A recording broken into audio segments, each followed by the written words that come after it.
Many Republicans opposed to Donald Trump have consistently argued that he has no chance of winning the White House. One exception is Bill Kristol, founder and editor of the Weekly Standard. He's had a different view of Trump's prospects for some time. Hello, Bill. Hi, Brett. Nice to see you. Been a while. It's good to see you. So you've been saying for a while, you've been warning some of your conservative colleagues that Trump's chances look better than people thought. What tipped you off? What gave you your view? Well, I was so wrong in the primaries. For one thing, I probably am reacting to that, maybe overreacting. And then the Washington Post, about 3+ weeks ago, at Sunday Washington Post, had a front-page story. Clinton team confident of winning, planning legislative agenda, planning the drapes in the Oval Office and all that. And I thought, that's a good contrarian indicator. We're about to have a Trump rally. And he was down 6 or 7 points at that time in the consensus polls, and he has rallied since.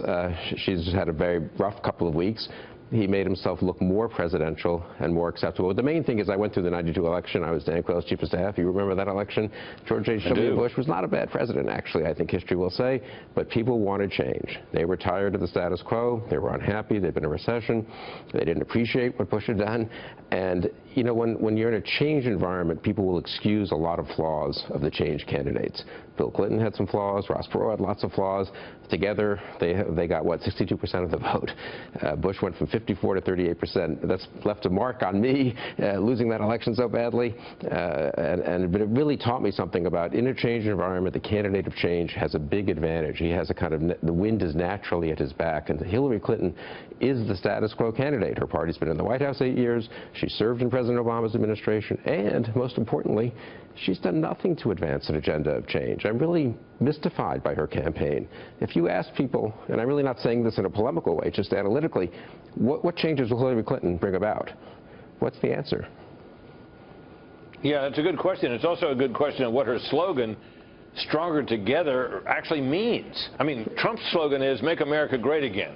You might not think he can do it. You might think it's, sophomoric or whatever, but it's clear. And it reflects the way a lot of people seem to feel. I'm a little less certain about hers. What's your take on that? Right. He's going to get tough on immigration. He's going to renegotiate the trade deals. He'll build up the military but not get us involved in wars. Again, however coherent and intelligent that people could say what Trump will do. And he'll shake things up. Hillary Clinton's entire message is Donald Trump is horrible, he's terrible. I'm not pro-Trump, so I'm not unsympathetic to parts of that message, but you can't simply, I don't think, run for president by trying to disqualify your opponent. I mean, you can, and he's certainly given more grist for disqualification than a typical opponent, so maybe it'll work, but it's awfully risky. Just today, a couple of hours ago, Hillary Clinton did a video with some labor conference in Las Vegas.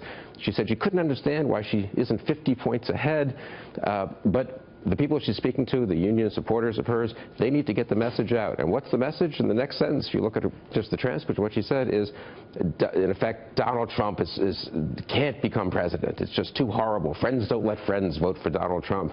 She needs to have some positive message. In 1988, think about the last time a party held the White House for a third straight term when George H.W. Bush won as Ronald Reagan's vice president. He ran as a loyal supporter of Ronald Reagan, but he also had an agenda. I'm going to change a few things. I'm going to focus more on education. I'm going to focus more on the environment. I'll be kinder and gentler. I was a Reaganite, so I was actually a little unhappy with some of that. But it was, in retrospect, it was extremely smart politically and the right thing to do. You just can't be, I'm here. I'm from the party that's held the White House the last 8 years. People think the country's on the wrong track by 2 to 1, but my opponent is just so horrible that you can't elect him. Bill, thank you. Always eager to hear what you have to say. Thanks again. Thanks, Brett.